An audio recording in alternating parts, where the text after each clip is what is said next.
The Performance by Scarlet Ribbon.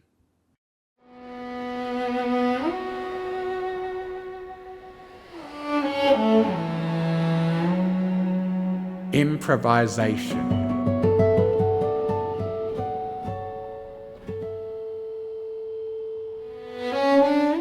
Octavia wrinkled her nose as the sterile smell of antiseptics invaded her nose. That was the worst part about coming here. Right behind it, the bright lights and featureless white walls. The end result was an atmosphere that was nothing short of oppressive. She hadn't meant to stop walking, but her thoughts had gotten lost in the misery of this place. "Come along, Octavia," her mother's voice called. Octavia scrambled to catch up, pulling her cello case behind her as her mother led the way to an information desk.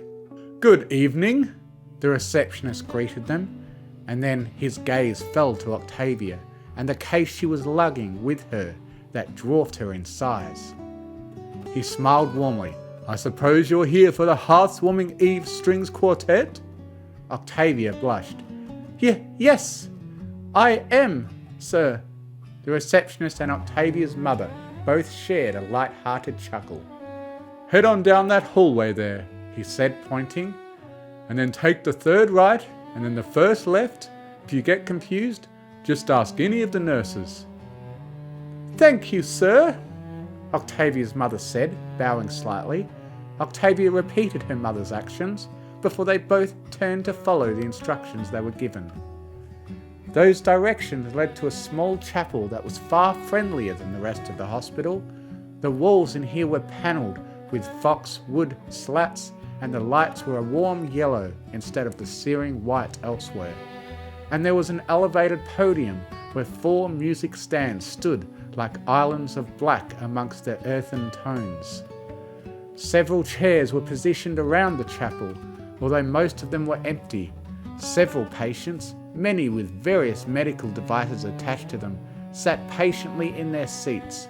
Octavia also noticed a couple of nurses who seemed to take a break as well.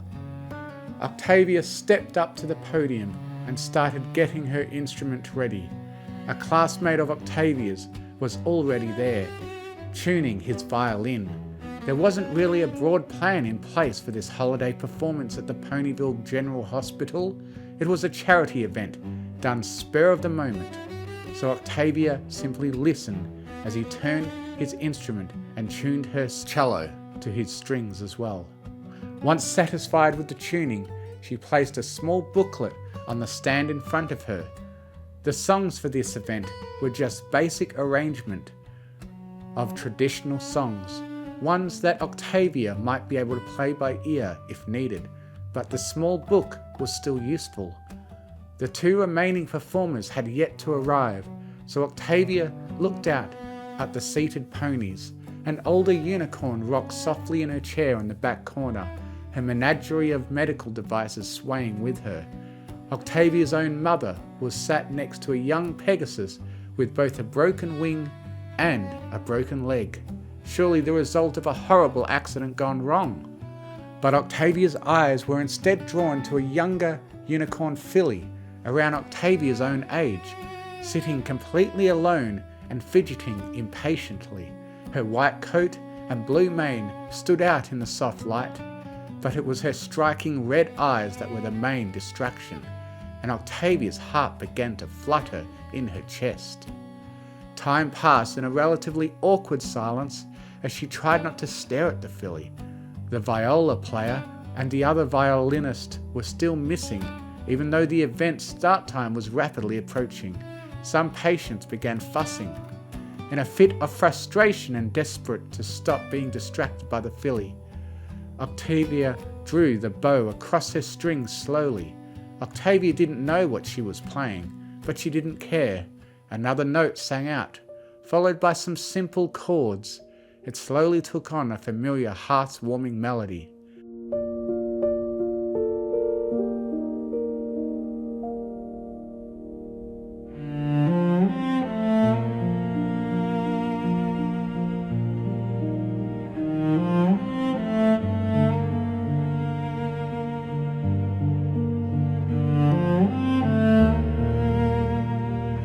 Octavia wasn't normally fond of improvisation, but something about the moment suddenly began to speak to her.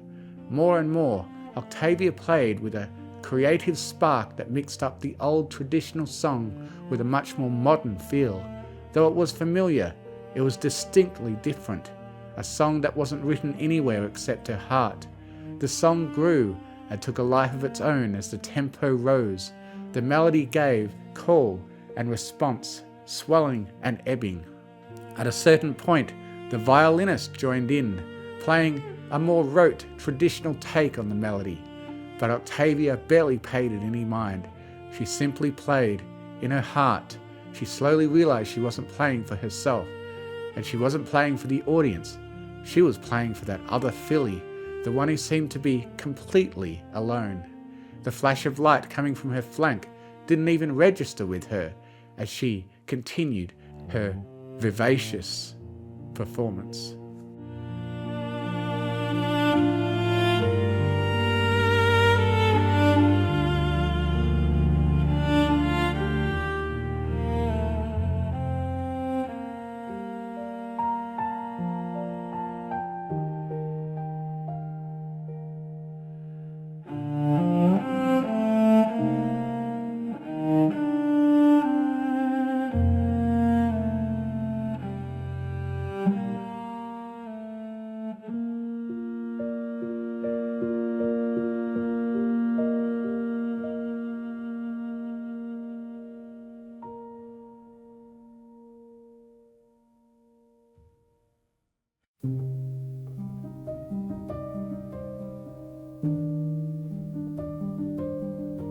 Prelude.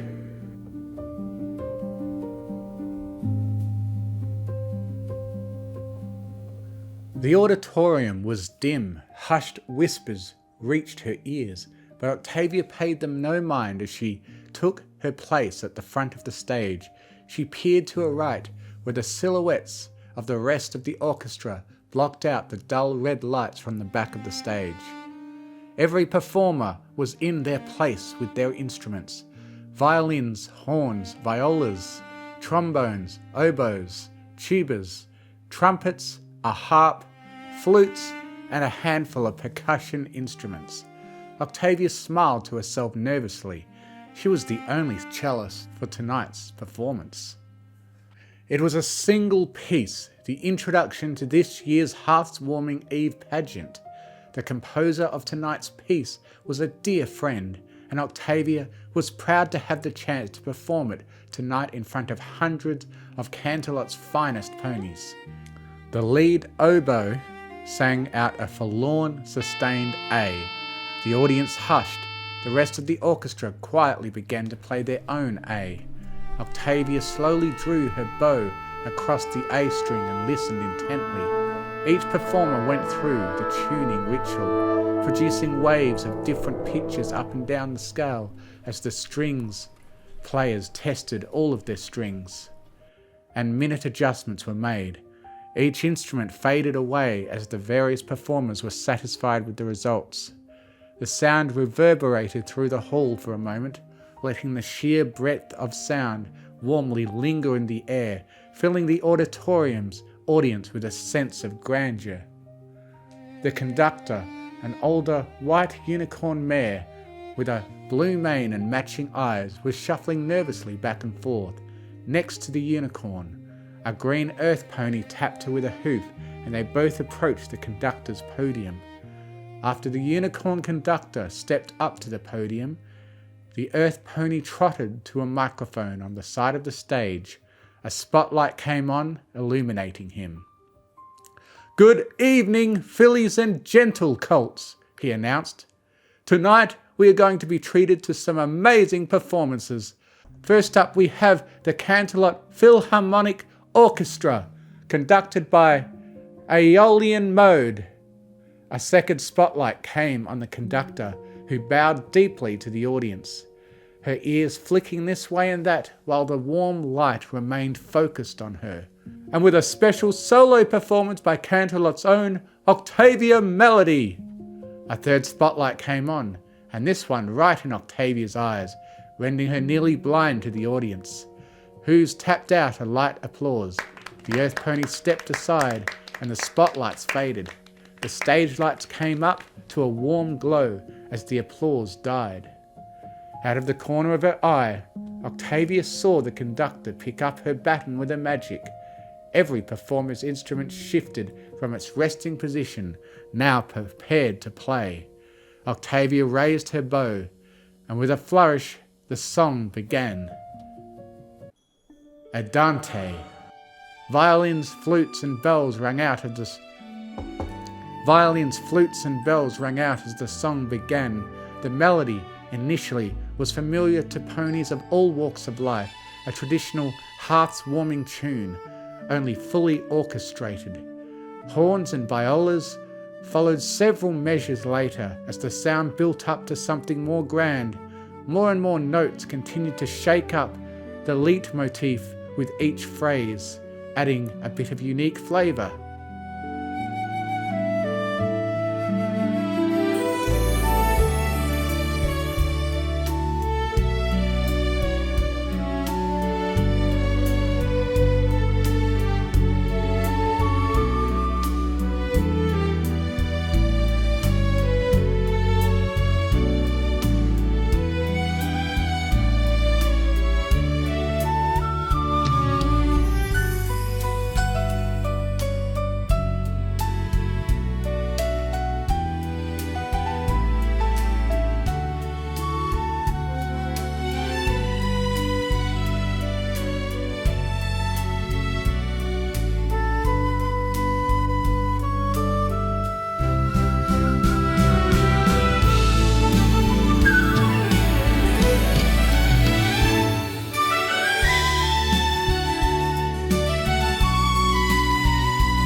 Accelerando. The tempo rose as Octavia's entrance. This was Octavia's entrance. She played her bow to a cello and let her lowing strings sing their song, building up to what would soon be her moment. What was a soft jaunt before was now building into excitement as the old traditional sounds favored in favor of a more modern interpretation that only vaguely resembled the original. The passage was coming to a climax. Octavia mentally stilled herself for what was to come.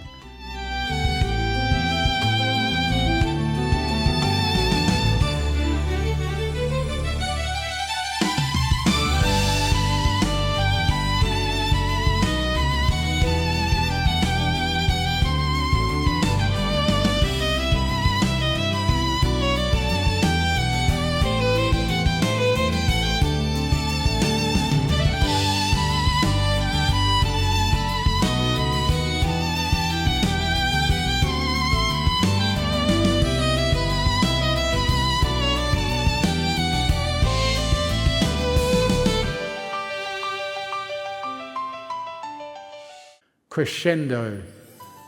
Octavia played her part, louder and louder, approaching the peak where her solo part would take over. The concert hall dimmed slightly, a spotlight appearing over Octavia as her solo began. The tempo and dynamic dropped sharply.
Elegy.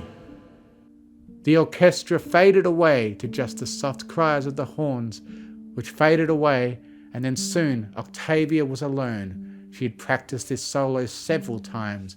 Her bow cried across the strings, a soft winter-time lament that grew into something more.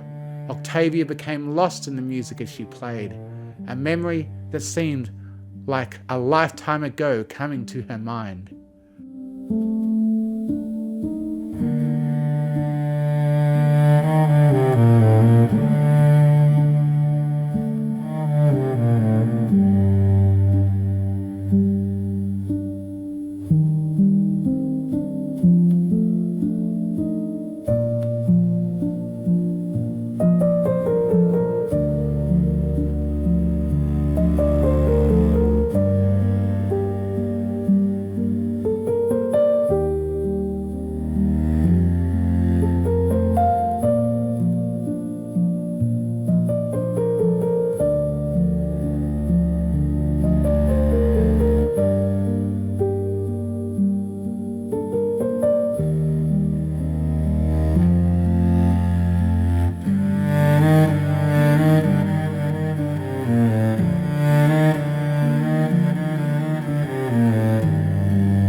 Da capo.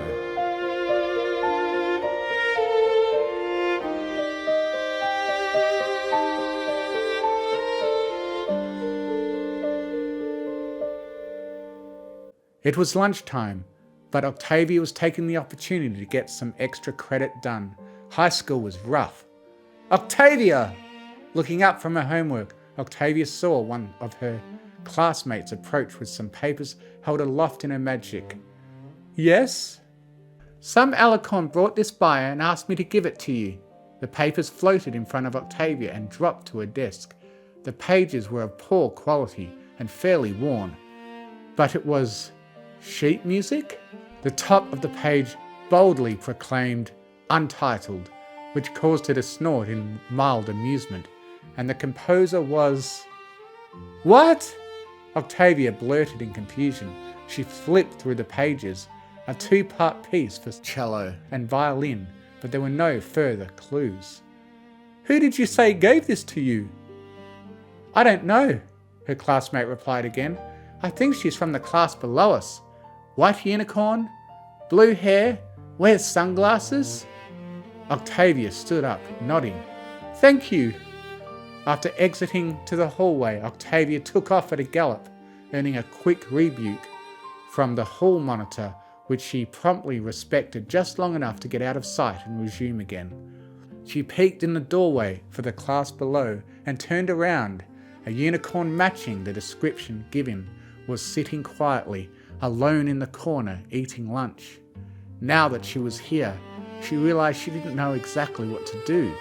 Should she be mad, flattered, cheated? In truth, she just wanted to know why. She approached the filly's desk. "Hello," she called out softly, holding out the pages. "Did you write this?" The filly's head snapped quickly to meet Octavia's gaze, or at least that's what Octavia assumed, but couldn't see behind her shades. "No," she said calmly. "Got your attention, did it?" Octavia hadn't expected such a brazen response. Yes, I suppose it did." What exactly had she come here for again? Oh, right. "I guess I was wondering, why is my name on here?" Octavia placed the pages down next to the filly's lunchbox. "Because you wrote it," the white filly replied. "I just transcribed it."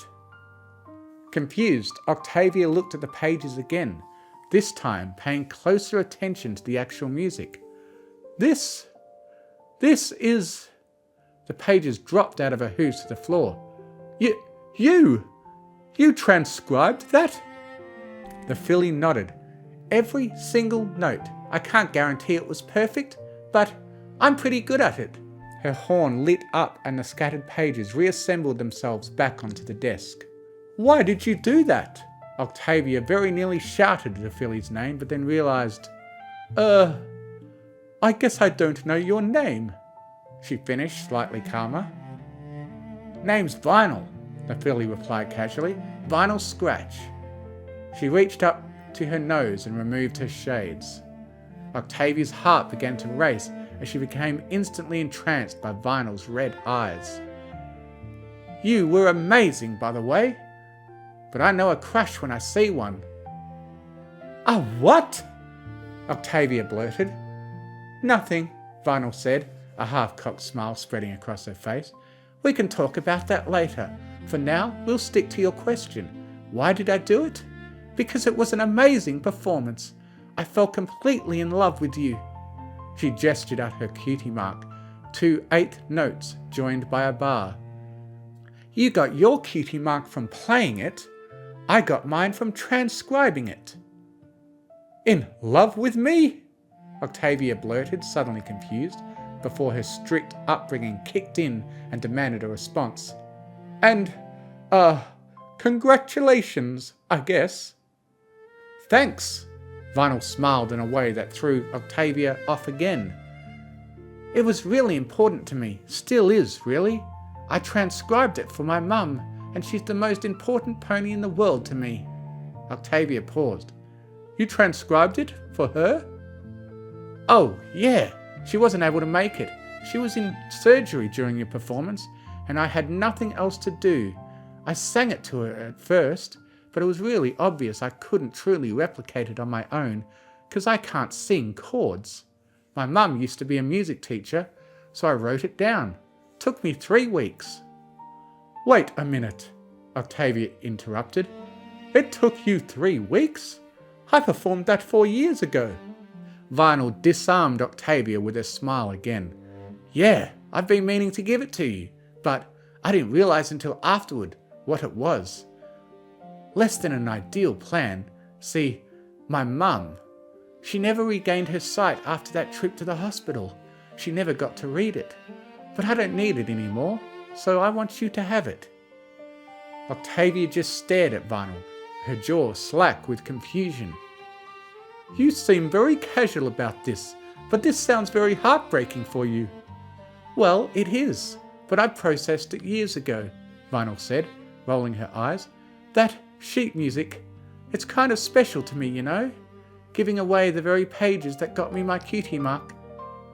It's all very personal, but I actually want you to have them. It's your cutie mark too." That she was so willing to sacrifice something that meant so much to her made Octavia's heart jump, but it didn't sit right. Octavia's cutie mark didn't come from the sheet music, it had come from her heart. Vinyl, I don't know what to say. I can't accept this. Nope, its purpose has been fulfilled, Vinyl said matter-of-factly. My mum finally got to hear it performed by a professional duet in the next year, and she loved it. And now she and I are working on a really huge project, and we want your help to finish it.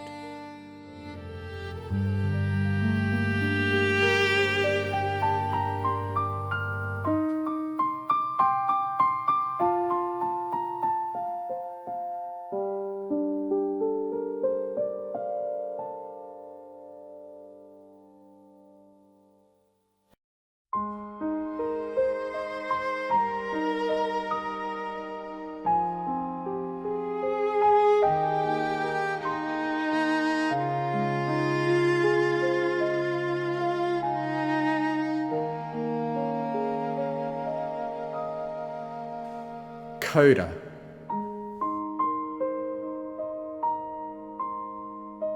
It was such a lovely memory. Octavia smiled to herself as she performed the very same song that Vinyl had written on those pages. The same song she'd improvised nearly a decade prior. Octavia's song was now found amongst the melodies and harmonies of much larger piece, composed by Vinyl's mother. The very same pony who, though blind, was now standing before a full orchestra, conducting a performance in front of a live audience for the first time in 20 years.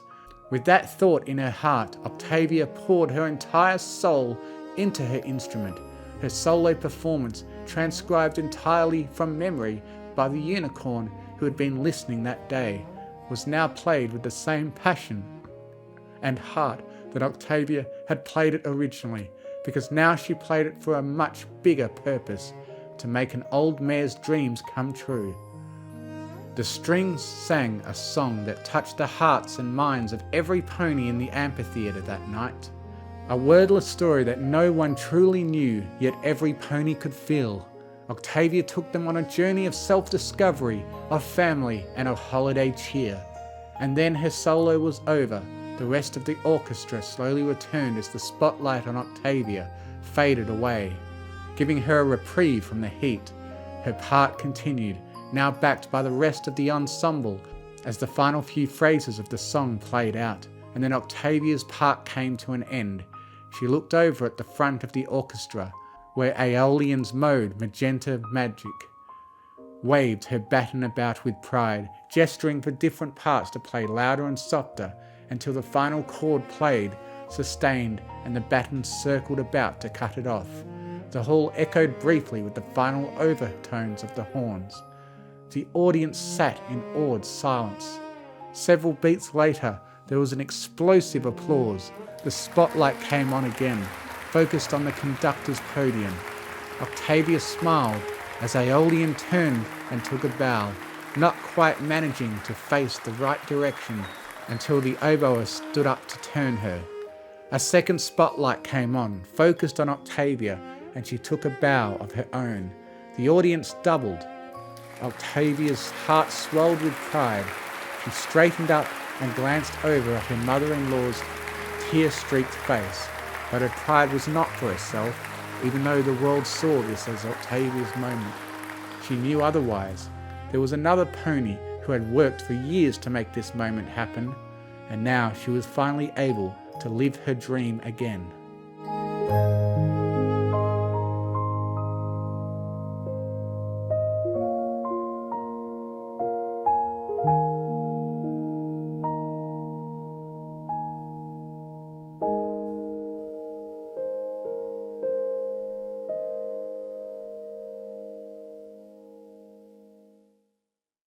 Author's note: like what I do? Leave a comment. Love what I do? Give me a follow. Want to give me money for some reason? Ko-fi.com/scarletribbon.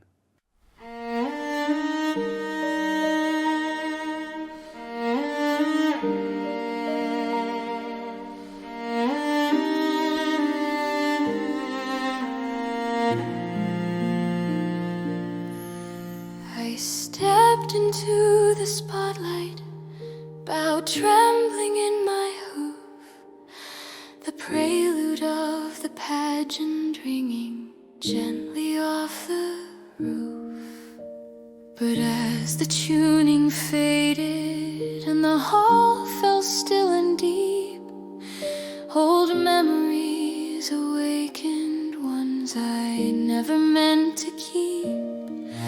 My cello sang the opening, a heart's warming melody, yet every phrase reminded me of what once shaped me.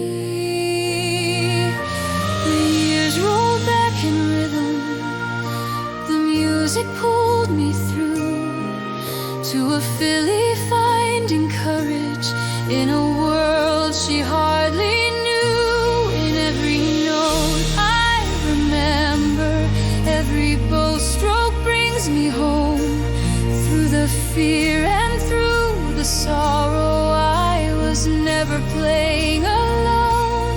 From the chapel to the stage lights, from my past to who I am, my cello carried every truth across Equestria's span.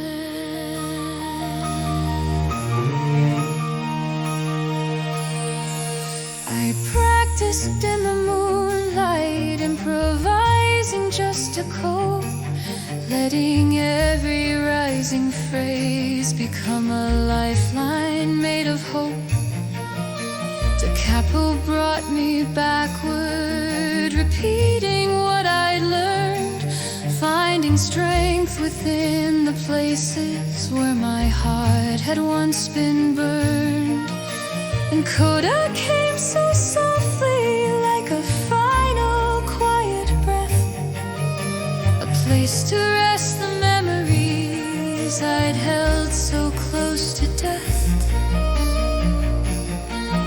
Through trembling halls and shadowed years, through loss, through doubt, through silent fears, the music kept me standing tall, a promise echoing through it all.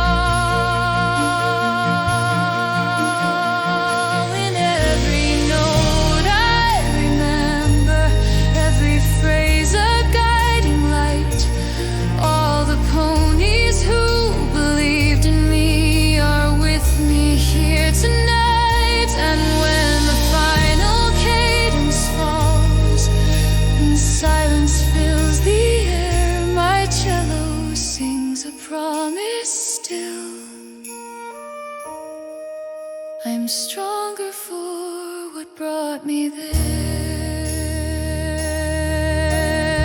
And in the quiet I breathe again, a new beginning in the end.